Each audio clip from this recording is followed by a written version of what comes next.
guys, this is Tom. So ngayon tayo ay pupunta ng UP with my younger cousin.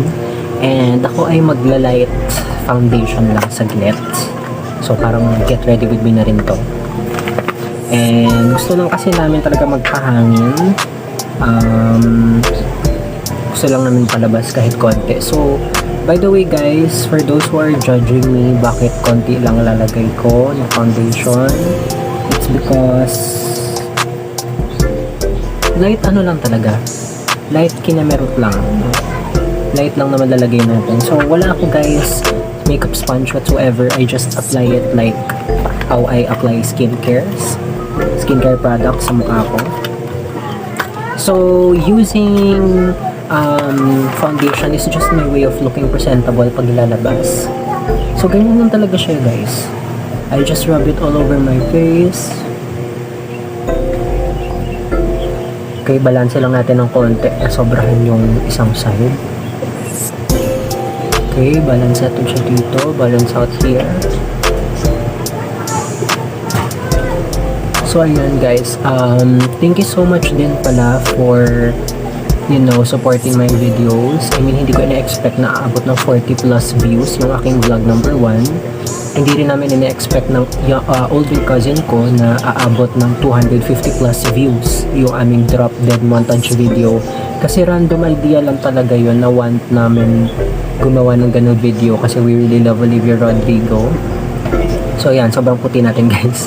But I guess that's just the lighting. But ganyan lang talaga yung paglagay natin ng foundation.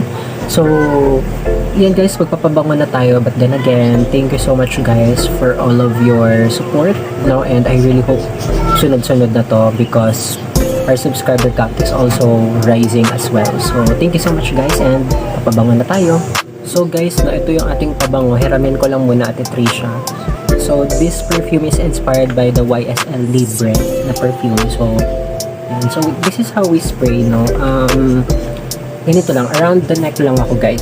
So dalawa sa likod, dalawa dito sa harap, and minsan pagka gusto ko pa isa pang spray sa front. So yan, that's just how I spray perfume guys. Super simple way lang, around the neck, no. Dalawa sa front, dalawa sa back, and kung gusto mong mas maamoy ka pa, isa pa sa harap. So let's go. Hi guys, kami ngayon ay walking towards UP. So, nandito kami sa mga shortcut dumadaan. So, dapat may tripod ka, tapos nakaganon. Tsaka na mag-tripod. Mag-iipon muna ako pang tripod. Parang pag nag-vlog ka na, dapat 0.5, tapos ganun. Saan ba to banda? You've never been here? I've never been here. Heck. Hey guys, nasa LTJ na kami. And we're almost at UP. Wala pa, ay mo. Live pa. Siguro mga 1 kilometer pa guys, pero okay lang yan. Mga 30 minutes pa. Grabe naman sa 30 minutes. 20, ganun. Pero plano namin guys pumunta ng Oblation. So we're going there. And after that, pupunta kami sa Maginhawa and kami ay bibili ng tea. Doon sa order lemon tea doon. So yeah. Hey guys, konti na lang papasok na kami ng UP. Layo pa talaga. Kaya ayan na lang talaga. Diyan talaga may papasukan dyan. Yung Oblation yung malayo. But then again, yan, may papasukan na kami yung shortcut dito. Tapos, punta na kami yung Oblation. So, that's it. Gagawin mo ba na magtatambling ka? Guys, so yan, malapit na kami sa Oblation. And we are now inside the UP campus. Tawa-tawa siya dyan kasi hindi naman talaga totoo yung sinasabi niya na 100 steps na lang natitira. Totoo nga. O, nakaka-10 steps na tayo. Hindi talaga 10 steps yun. 10 pa lang. 20 na talaga yun. Okay, so yan. Ayan nakikita ako na Ibabalik ko na lang guys Nakikita kapag ko na. it's time na nandun na kami sa Oblation. Nandun na ikaw.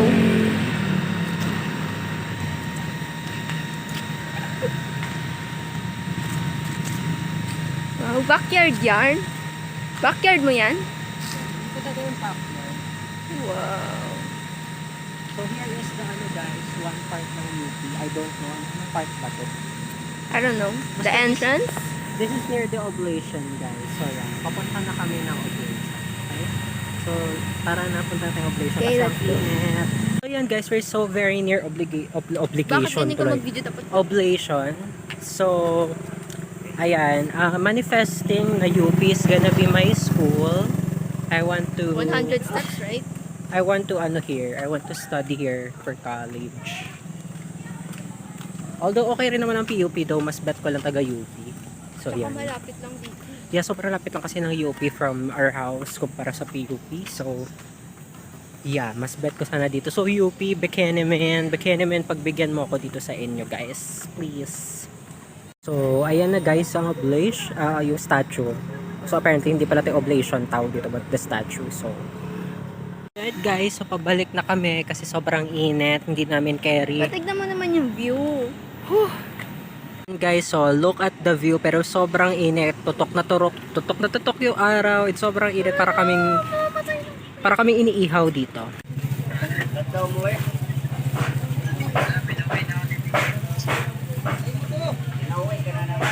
Ate, ano pong available sa fruit shake? Mangga po. Hindi na lang po kami. Except lang rin Buko shake po yung 22 ounce. Isa lang po. Tapos may add-on pong pearl. Hi guys! So for the last part of this vlog, tayo ay magte-taste test lang ng konti para lang humaba ng slight ang ating video. So ako ay bumili ng Graham balls worth 8 pesos. 5 pieces yung binili ko. So tikman na natin guys.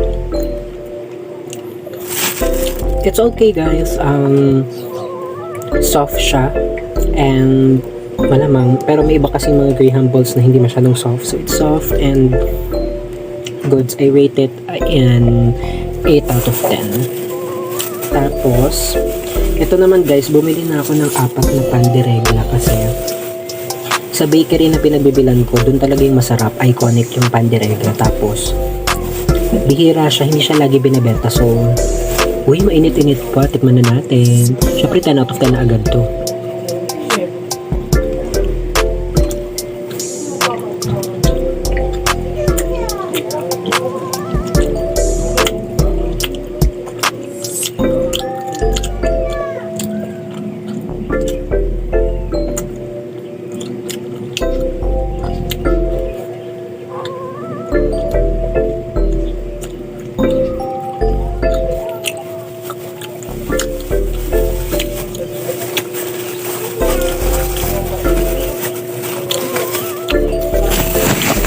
Out of 10 guys, sobrang namiss ko tong pan de regla na to.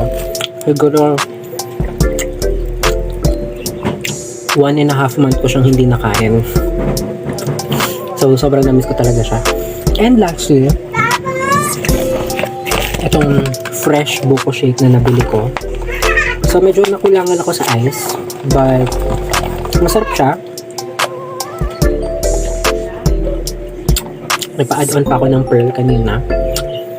Siguro natabangan lang ko ng konti, but it's a 9 out of 10. So that's it guys for our vlog for today. Thank you so much. I will try to make more vlogs as much as possible, pero thank you so much sa inyong pagsubaybay. And thank you so much for all of the support guys. I mean it. And yeah, ingat kayo guys lagi, and see you on our next vlog. So bye guys, ingat kayo, God bless always, and take care. Bye bye.